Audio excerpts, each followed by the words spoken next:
ven de lejos caminos de tiza, abriendo surcos este oficio labrador. Somos maestros y es nuestra honra, ni son todas rosas, ni todo es de sazón. Que viva la escuela, que la escuela viva, que sea sostén, trampolín a la vida, una usina de ideas, el lugar del asombro, el punto de encuentro, de entrega y de amor. En Credicop pensamos que hay tantos sueños como argentinos.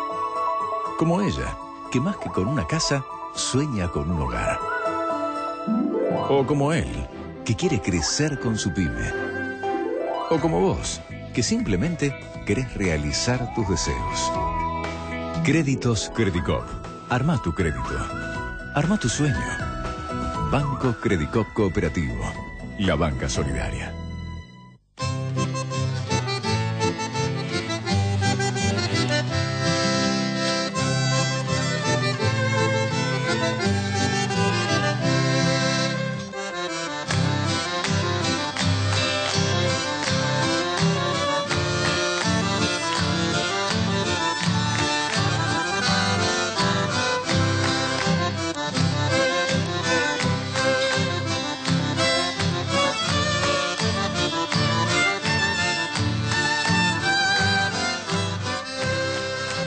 ¿Cómo les va? Les doy la bienvenida a Caminos de Tiza aquí en la televisión pública. Hoy vamos a recorrer 100 años de educación, periodo 1910-2010, por supuesto en el marco de los festejos del Bicentenario. Pero vamos a centrar en las luchas de los docentes, de las comunidades educativas. Vamos a centrar en los avances y retrocesos, en los conflictos, en los logros, en lo que aún está pendiente para lograr una educación de calidad para todos los sectores sociales. Vamos al encuentro de nuestro invitado. Dormite, patria, sobre mi camisa, olvídate pronto de los que te pisan. Dormite, patria, que la noche es fría y hay un viento blanco sobre la avenida.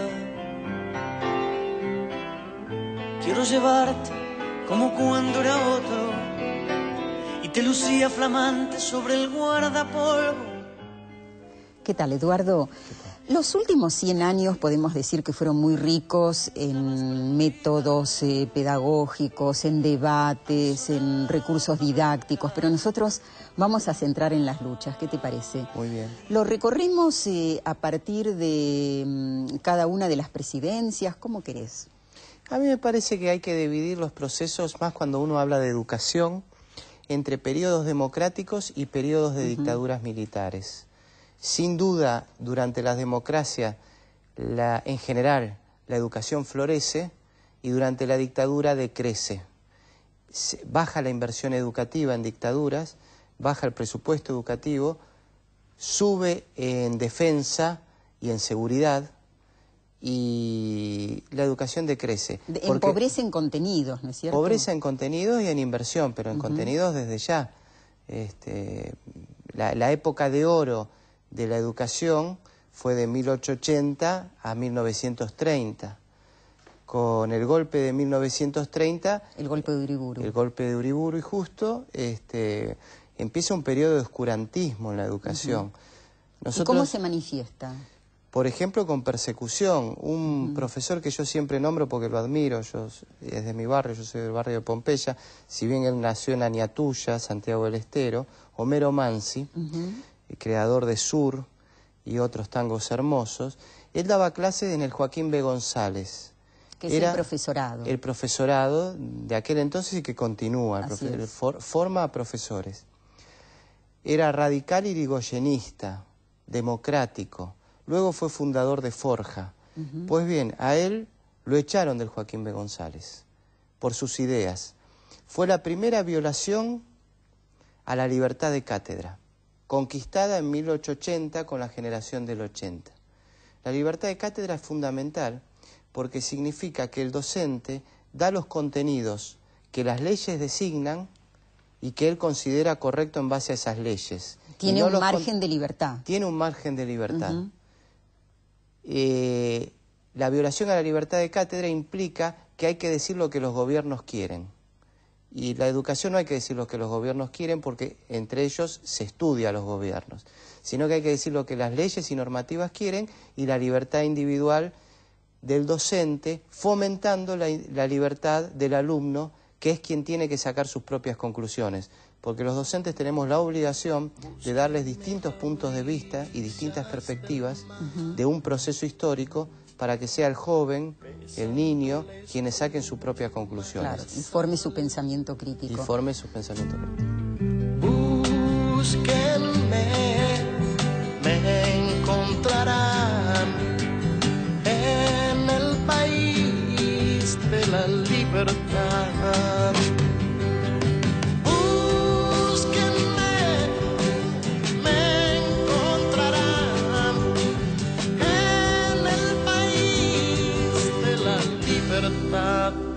De la libertad. Entonces esto fue durante la dictadura de Uriburu. Sí. ¿Cómo sigue? Bueno, sigue, durante la dictadura también avanzó mucho la educación clerical, ¿no? En la dictadura. Con el advenimiento de la democracia en el año 45 hay un resurgir de la educación.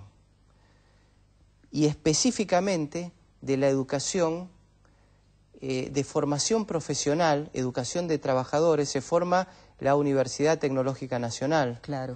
Universidades de trabajadores, las escuelas técnicas. Se apunta a los oficios. Se apunta a los oficios, a incorporar al trabajador en el sistema educativo. Claro, a elevar su nivel. A elevar su nivel. Quizás la gran revolución de la generación de 1880 fue universalizar la primaria. Y dar los primeros pasos para el secundario. Aquí en el periodo del peronismo, del 45 al 55, se avanza muchísimo en formación profesional, formación para el trabajo y formación técnica. El símbolo es la Universidad Tecnológica Nacional, universidades de trabajadores. Bueno, la incorporación del trabajador a la vida económica y social de ese entonces deviene la incorporación del trabajador a los secundarios, las escuelas técnicas, la formación hecha por sindicatos. La verdad que fue un gran avance que lamentablemente en el 55, con el golpe de Estado de Aramburu y Rojas en este caso, empieza a caer, pero quedan los cimientos para seguir peleando. Es decir, el golpe de Estado no abortó todo ese trabajo, de hecho quedó la resistencia peronista, de hecho quedó las luchas docentes que empiezan a surgir a partir del año 57, 58. Bueno es decirlo que también con el advenimiento de un nuevo gobierno democrático. Claro. En este caso el gobierno de Frondizi. Así es. Y el 58 fue un año muy importante. Claro, el 58 fue un año muy importante. ¿Contamos por qué? Por supuesto, ahí hubo dos grandes debates, que era el debate sobre la educación laica o libre, donde, bueno, la educación libre estaba sostenida por los poderes religiosos y la educación laica, como lo indica, independiente de las religiones, planteaba una educación pública independiente de las religiones como la definición así lo indica.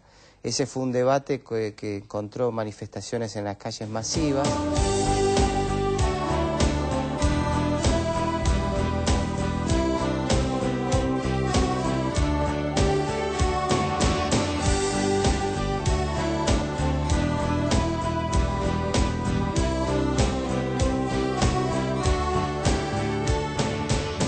Y el otro debate fue la sanción del Estatuto del Docente. Se sancionó el Estatuto del Docente en un periodo democrático, la ley del Estatuto del Docente, en el periodo Frondizi, que fue del año 58 al año 62, y ahí se avanzó en la estabilidad docente. Ya los docentes no le debemos a ningún funcionario ni a ningún político nuestro cargo.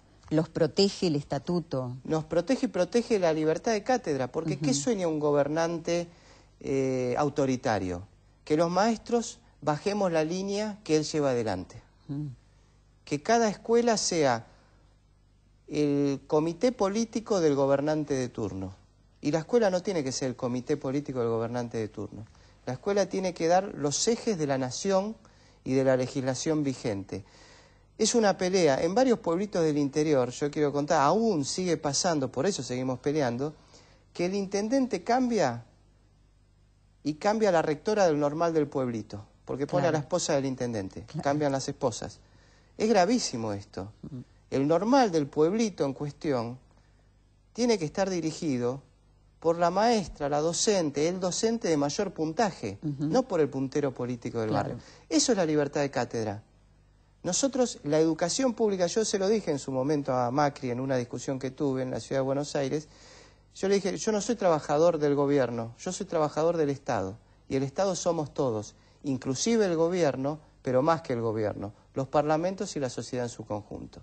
Pues bien, en el año 58 el estatuto lo que nos da es eso, es la estabilidad en base a la carrera docente y a los méritos propios de cada uno y por lo tanto la libertad de cátedra para nosotros y para nuestros alumnos. Y eso evita arbitrariedades. Absolutamente, absolutamente.